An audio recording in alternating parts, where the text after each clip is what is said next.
Walking in the house in my road, gotta make her put it on. She don't like wearing clothes, just left Concord, North Carolina. I was licking on booty and a whole lot of vagina. Eat a pizza with some ice cream, she'll remember you. Ice Cube make it chip like the winter do. See me with the crew, I gotta get some food. I see you looking like you do. Had to make a move, make a move. Started. Please don't get me started. Started. Please don't. Alright, y'all. We back with more prison stories. Live from. Let them know where you from, my brother. Where you calling from? I'm calling from prison. I'm in JCI, man, Jefferson, Maryland, man. But I'm from the Washington area, man, DC, man. All right, cool. So let the people know how much time you serving right now and what you incarcerated for. Right now, I'm currently serving 40 years, man. I'm incarcerated for second-degree murder. Okay, yeah. So if you can, I mean, are you able to speak on that situation? You said you're doing 40? Yeah, 40 years, man. Oh, okay. Well, you seem to be in good spirits for what you got going on, so I salute you for that. Thank you. Yeah, so... As far as speaking on it, right, I know how to dance around a little bit, man, so I know what I can get away with. Okay, so talk to us. All right, so, just to jump straight in it, man, it's crazy, man, because, just a couple, like a year ago, man, I had an incident, man, where I got into a disagreement with a dude, man, and I asked him if he wanted to see me, man, that means fight or whatever the case may be. So I went in the cell, man, I'm thinking I'm about to fight this man, and it never happened. So I go in my cell, man, I forget about it, next thing I know, my door hit. And nigga like, man, look, Sam, you can go down there, man, you gonna fight a one-on-one, man, everything will be everything, and that's gonna be it. So I'm like, all right, cool, I'm with that. Lo and behold, man, I go out on the 10, man, there's 8 dudes in the hallway, man, so I always see what it's going at. For me, I ain't never been scared of nothing, man, so I go to it. You know what I'm saying? I go to it, man, we get down there, man, and right before we can get it in, man, dude like, man, you got a weapon on you, man, you got to get rid of that. And I'm like, man, that shit dead, that's not happening, man. You know what I'm saying? So they get kicked off, man, and it turned out to be a fight for my life. So I might have been stabbed 15 times, one of them times being in the eye. I got my Tik Toc severed, I had to go to the hospital to get that fixed. I got one in the head, one in the neck, about 10 times in my back, man. It's out of a situation, man. So that's that. So this happened in jail or out of jail? That was in prison, man. That was in prison. I was in Eastern Shore, man. Eastern Correctional.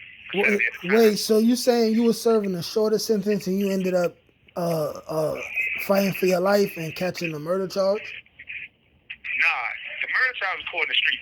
You know what I'm saying? That's the result of me being in prison. You know what I'm saying? But while I was in prison, I got into a verbal altercation with a dude and ended up having to get, stabbed 15 times trying to defend myself. Okay, and the results of that was what again? The results of that was me getting kicked out of that jail, man, because that was actually my second incident that I got into. The first, man, I stabbed a dude 18 times, man, you know what I'm saying? So they got me the hell out of it, and that's why I'm housed at now. Okay. All right, so how long have you been incarcerated so far? So far, I've been incarcerated for 6 years. 6 years. Describe maybe, I would say maybe your first couple years was the hardest, like what's been going through your head serving this time, knowing you got so much time to do, like what, put the people into the mind of somebody who, you get into these type of situations, but you handling it like a man. All right, well, so what runs through my mind right now, man, what I'm in here is, man, embetterment. You know what I'm saying? I'm so focused on embetterment because apparently I wasn't doing that good when I was out there, man, because I keep getting into these situations where I'm either locked up or just going through BS. So right now, man, I push positivity, man. I push laws of attraction and things of that nature, man, to keep me balanced and keep me what I call rational. You know what I'm saying? Because in here, man, it's easy to get blinded, man. In here, it's easy to feed into your lower self, man, and get caught up. You know what I'm saying? Especially when you out there and when you were here and you got family out there going through something like the worldwide pandemic. You know what I'm saying? They can die at any minute, get sick at any minute, and you can't even help or assist in any type, shape, form, or fashion. So you got to adopt the idea of if you can't control it, don't go too far thinking about it because there's nothing you can do about it anyway. So for you to overly indulge in thinking about it is poisoning your own mind and it leaves you somewhere where you don't want to be. You know what I'm saying? So I keep that in the frontal lobe of my mind. And then I got a good support group out there, man. I got a good solid base of family and good men out there, man, that hold me down. I'm in here, man, and verbally, emotionally, mentally, and yes, financially as well. So that helps. All right, cool. So did you tell us how old you are? 28, man. 28. Born April 27, 1994, man. I'm 28 years old. Yeah, not 90s baby like me, man. I'm 3 years older than you, my brother. Yeah, man. You know, that's being born in the 90s and being raised in the 90s. You know, that's just a real different type of time. It's a different type of time to be growing up in. You know, it's like a way different time. the last heel of the crack era. You know, we living with the results of that. You know, a lot of our parents, you know what I'm saying? Some of our mothers might have been prostitutes. You know what I'm saying? Some of them might have been crackheads. And it's crazy, right? Because my mother was both. My mother was a prostitute and a crackhead. But right now, you know, she's a substance abuse counselor, man. She's been clean for 20-something years. She owns her own house, owns her own car. And she most definitely my superwoman, man. She does that motherfucker every day, man. That's good, man. That's wonderful, man. More blessings for her, man. That's great. That's great, man. The strength of a woman, man, for real. Word, man. Do you have any kids on the outside? Did you have any kids? Yeah, man. I got one kid, man. That I found out that was going to be born after I got locked up, man. So I never really got to meet her or see her or enjoy any time with her. But yes, I do have one. You never seen her? You never got to meet her yet? Probably about 5 times now, man. I've seen her about 5 times, and she's 5 now, so. Okay. Yeah, hey, fatherhood ain't meant to be perfect, but you know, you sound like someone who still has full intentions on being in your daughter's life for as much as you can. You know, and I respect you for that, you know. A lot of people in your position, they might just give up and be like, you know what, fuck the world, fuck everybody, leave me alone. You know, don't visit me. I don't want to talk to nobody. You know what I mean? I appreciate you, you know what I'm saying? You know, they could trap your body, but they can't trap your mind. You know, you speak real intellectually and you speak as someone who has knowledge yourself. You know what I mean? And I can acknowledge that, you know what I'm saying? Okay, so let's get into some of the mess. Can you tell us a few more of, you know, some of the wildest things that you may have been through while in prison, or that you've seen, or that you heard of while you was in there? You know, just stuff that has scared a young kid from going into prison. You know what I'm saying? The scariest thing about being in here, man, is the lack of help or support that you would get from here while you went here, man. And I can tell you so many wicked stories about people getting stabbed and beat up and things of that nature, man. But in my opinion, like I said, man, the scariest thing is how you could be in a place like this and want help and you can't get it. You know what I'm saying? Because a lot of us, especially as black males growing up in, you know, communities that we do, we don't even acknowledge that we have problems, or we don't acknowledge that we have feelings and things of that nature. So when you get in a place like this and you start to sit down in your cell and acknowledge, like, damn, you know what, I got a problem. Damn, I need help. You know what I'm saying? And you start to express these problems, express the need for this help, and you can't receive it. That's kind of one of the most damaging things you can go through, man, because now you at a place in your life where it's like, okay, I can't get the help. I want the help. What do I do? Do I try to change on my own, even though I don't know how to look like, or do I keep doing the things I've been doing, even though it ended you in a place like this? You know what I'm saying? So, like I said, man, to me, because I'm going through that myself, that's the scariest thing I've been through since I've been in here, man, is trying to figure this shit out on my own, man. You know what I'm saying? And I feel as though if I could figure it out on my own, then things like therapists and psychiatrists, they wouldn't have a job. You know what I'm saying? But other than that, if you want me to get into detail about stories, I most definitely will, man. But I feel as though the people need to hear that. Okay, cool. You got maybe one you want to tell? Maybe one you want to tell? I got one for you, man. I'm gonna get into another incident that I was in, man, because I can never speak on nothing but my own self. Respect. So one day, man, a person told me that I was supposed to go cause harm to another person, man, for whatever reason. You know what I'm saying? I denied it. So in this denial, I guess I was looked at as, the enemy now. So lo and behold, when I'm doing my job, I was a laundryman. I'm doing a laundryman. A dude snuffed me, man. He came to me, snuffed me, punched the hell out of me, and tried to hit me with a milk crate. So in my defense, man, I was armed. I had a knife in my pocket. You know what I'm saying? I ended up stabbing him 18 times, man, and I laughed at it. I stabbed him. I stood over top of him. I laughed at him, man, and to this day, man, it's funny to me because of the situation at hand, but to a lot of people, that shit ain't funny. That ain't the normal. That ain't supposed to be going on. But that's the type of life I lead, man. I kind of love indulging those type of activities. I ain't saying it's good. I ain't saying it's healthy. You know what I'm saying? Yes, I'm changing. Yet, who I used to be, that's the type of shit that used to get me. You know what I'm saying? When a motherfucker jump out there and have that advantage and they don't take it, and let a motherfucker like me take it. You know what I'm saying? You get stabbed 18 times and almost die about that.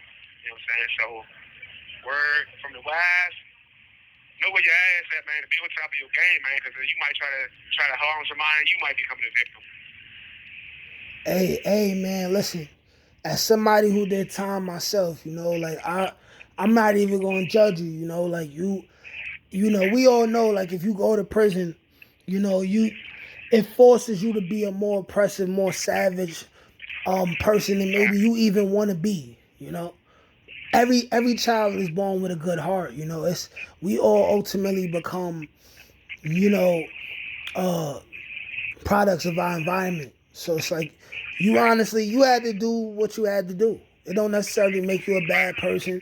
It just prison mentally gets you into a space where really it's eat or get ate. It's as simple as that. It's as simple as that. It's survival of the fittest is a real thing. Like it's a real thing, and if you want to live, dog is most definitely a real thing. yeah, like in prison, sometimes if you want to live, you gotta be willing to kill. That's as simple as it is. So with all these situations that you've been in, you did some box time, correct? You did some box time, right? So Yep. let the people know how much total time you may have done in the box and what the box is like. You know what I'm saying? Because a lot of people don't understand that solitary confinement. Like some people without the proper care and attention, they really lose their mind in there. Like, so let them know what that experience been for you. It's crazy. I'm glad you brought it up, man, because at the jail I'm at now, man, I went to the hole, man. As I'm there, let me say this first. As I was on the compound, you had a lot of dudes getting into this Molly thing, man, and you can see these dudes start to lose their mental capability, man, and they go away from here. Now, being as though I'm on the compound, I don't see how they are when they go away from here. So I go to the hole, man, and I'm looking at these dudes, man, that's getting forced to be in a cell by themselves, and they're mentally going crazy, man, because of whatever, maybe their own mental capability or lack thereof, or the drugs, or whatever the case may be. You got officers stuffing them in the cell, not letting them out their cell for days at a time, man. You got officers that turn their water off to the point where they can't drink no water, they can't flush their feces or their urine. You know what I'm saying? And it's crazy, man, because I literally seen people lose their mind in these cells, man, because it's freezing cold. You know what I'm saying? Or like I said, they don't have any running water and little food. You know what I'm saying? And they get treated worse than a dog. You know what I'm saying? Honestly, man. It's crazy. So have you ever felt like mentally ill while you were serving box time, or would you just say that mentally you were strong enough to deal with it? I most likely would say mentally I'm strong enough to deal with it, yet it was one time, man, and that was here, man. When I'm on this I was on this lockup time that I just came from recently, and I felt as though, man, I was going to get a fuck up. I ain't going to lie. It was so cold in my cell, and there was so many crazy dudes, man, yelling and screaming and throwing feces everywhere, and anytime the officer came around, they was jerking off to them to the point where they don't even want to come on the tier to give us any help, and like, yeah, so I ain't going to lie, man, that last time, man, they thought I was going to break myself, man, but I kept strong, man, through the grace of me being able to read. and having good reading maturity, man, I kept strong, man. I got up out of there. Salute. How about you? What's some of the books that you read during your time? Since I've been there, man, I've read a large amount of books. Man, I haven't read books like, Art of War, things of that nature. But yeah, I read regular novels, man. Books by Harlan Coben. I read The Secret about man. It talks speaks on laws of attraction, man, and deepen my understanding on that. Because I'm very big on energy, man. I consistently read the dictionary. I love words. I love wordplay, so I get into that. And yeah, lots of things, man. Even simple urban novels, I read those too, man. Even though I don't think those are the best things to be reading when you're trying to build your communication skills and things of that nature. But I've read them. Yeah. Same thing here. I went through a lot of the same stuff. Actually, when I was in there, I read like Behold the Pale White Horse. I don't know if you heard of that book. And the autobiography. I've heard it, I'm eager to read it. Yeah, the autobiography of Malcolm X. Like my second time in the box, my mom's had bought me that. You know what I mean? It set me on the path to being who I am today. It opened my mind up crazy. When you get your hands on Behold the Pale White Horse, I'm telling you, it's gonna fuck your brain up. I'm telling you, bro. Yeah, I'm looking forward to the mental challenge, man. Before you get into your poem, go ahead and give a positive message to the people. You know what I mean? If you want to say, if you knew you could save 1 million young black men from getting involved in the streets or going to prison, if you know you could save a life, if you had a son and you could give him any positive words of encouragement, what would you tell him? I'd tell him something simple but yet complex, man. Like, man, thinking is free and not thinking gonna cost you, man. Straight up. And you don't even gotta say too much about that. That's pretty simple and clear. That's straight to the point. Straight to the punch. That's straight to the point. Okay, so go ahead, man. Let us get into some of your talents, man. What poem you got for us today? What's it called? What's it about? All right, well, this song right here called "What Love Means," man. It's basically about the gist of what love means, man. And it's actually one of the first poems I wrote when I started writing poetry, man.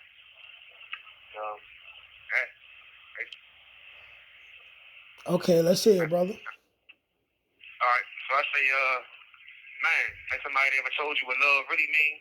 Hate, envy, manipulation, man. That love word means. And what comes with that shit? Jealousy and pain.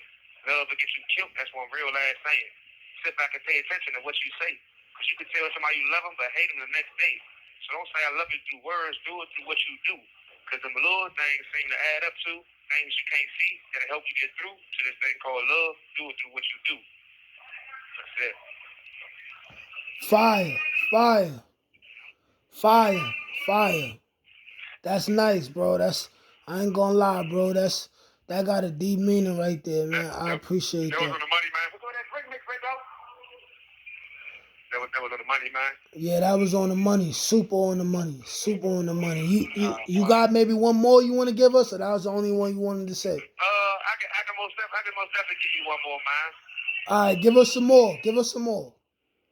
All right, this joke is called Time, man. I tell him, I say, time waits for no man.